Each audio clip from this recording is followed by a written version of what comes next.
Eto na nga mga chong, marami tayong basketball updates. Coach Tim Cone, gumawa na naman ng history para sa Gilas Pilipinas. Scottie Thompson, pinatunayan na isa siya sa importanteng player ng Gilas Pilipinas. Hanggang sa ngayon nga mga chong, ay hindi pa rin mawala-wala yung mga hate comment patungkol kay Scottie Thompson sa Gilas Pilipinas.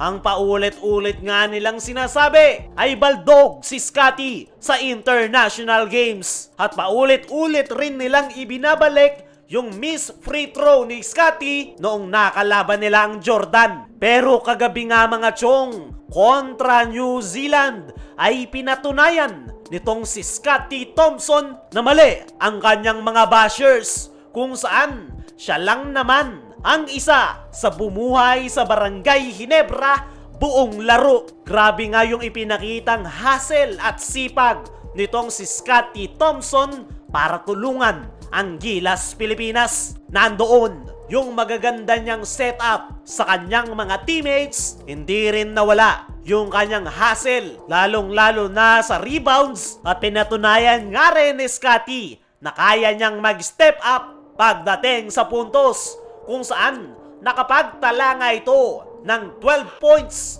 4 rebounds at 6 assists. Kay Scottie nga nagsimula ang lahat para sa Gilas Pilipinas. Dahil sa kanyang hustle at energy ay nagawa niya ngang mabuhay ang kanyang mga teammates. At ayon nga sa naging press con interview nitong si Coach Tim Cone, ay hindi nga raw makakalimutan ni Coach Tim ang usap-usapan na hindi kayang maglaro ni Scottie sa international stage. Pero never nga raw nag-doubt si Coach Tim Cone sa nasabing gwardya, dahil napaka-importante nga raw ni Scottie para sa kanyang sistema. Ang hindi nga raw nakikita ng karamihan kay Scottie ay yung kanyang hustle at depensa. Hindi nga raw yan masyadong napapansin, pero napakalaki raw ng impact niyan para sa Gilas Pilipinas, lalong-lalo na yung energy na naibibigay nito sa kanilang koponan. At hindi nga raw dyan natatapos si Scottie, dahil talagang inimprove nga raw ng nasabing gwardya ang kanyang outside shooting. Kaya hindi na nga raw nagulat si Coach Tim Cone sa magandang ipinakita ni Scottie sa nakalipas nilang laro kontra New Zealand. Para sa akin mga chong, ay naniniwala ko na si Scottie talaga ang isa sa pinaka-importanteng player ngayon ni Coach Tim sa Gilas Pilipinas. Dahil sa lahat ng players ngayon ng ating national team, bukod kay Brownlee at Japet, ay si Scottie talaga yung mas nakakaalam kung paano tumatakbo yung kanilang triangle offense. At kita nyo naman yung naging resulta, napakaganda ng flow ng kanilang opensa dahil nai-complement nga ni Scottie ang lahat ng posisyon. Si Chris Newsome ay mas nakakapag-focus na ngayon pagdating sa depensa. Pagdating kay Justin Brownlee ay maganda ang koneksyon ni Scottie at nasabing import. Mas gumaan rin yung trabaho kay Kai Soto dahil sa pagse-set up ni Scottie. Kaya naman, napaka-importante talaga nitong si Scottie Thompson para sa ating national team. Sa ngayon ay tahimik yung mga bashers nitong si Scottie Thompson dahil yan sa kanyang ipinakitang solid performance, kung saan napatunayan ni Scottie na kaya niyang sumabay sa international stage. Karamihan lang naman sa mga nangbabash dito kay Scottie Thompson ay yung fan ng isang team nang walang kahit isang player na nakapasok sa Gilas lineup, na walang iba kundi mga Magnolia Hotshots fans. Pero dahil nga sa magandang ipinakita ni Scottie, ay mukhang napahiya ang mga manok. Dumako naman tayo dito sa kabilang balita.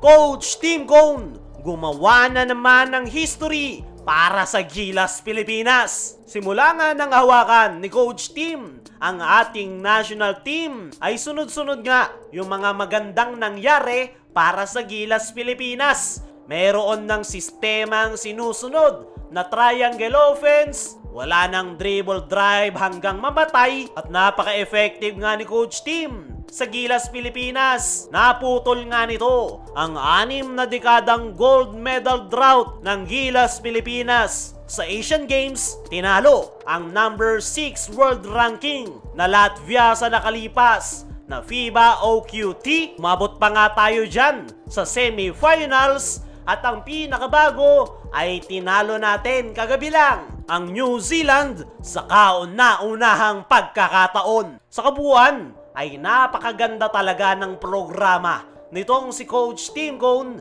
sa ating national team. Nandoon yung continuity, kaya kahit konting panahon lang yung kanilang preparation ay hindi sila namomroblema dahil meron na nga silang nabuong team chemistry at nakita nga natin yan ngayong FIBA Asia Cup qualifiers kung saan 1 week lang yung kanilang naging preparation pero napakaganda na agad ng kanilang ipinapakita. At ang mas nakaka-excite pa nga mga chong ay kung ano pa yung magagawa ni Coach Tim Cone sa Gilas, Pilipinas in the next 4 years. Ngayon pa nga lang ay nakikita na natin yung magandang progress ng Gilas, Pilipinas. Ano pa kaya kapag nakabuo na talaga sila ng solid team chemistry at naabot na nila ang peak ng kanilang koponan? Kaya mga chong, ano ang masasabi nyo sa successful na program ni Coach Tim sa Gilas, Pilipinas? Ano rin yung masasabi nyo na napatunayan ni Scotty na kaya niyang sumabay sa international stage? I-comment mo lang dyan sa ibaba.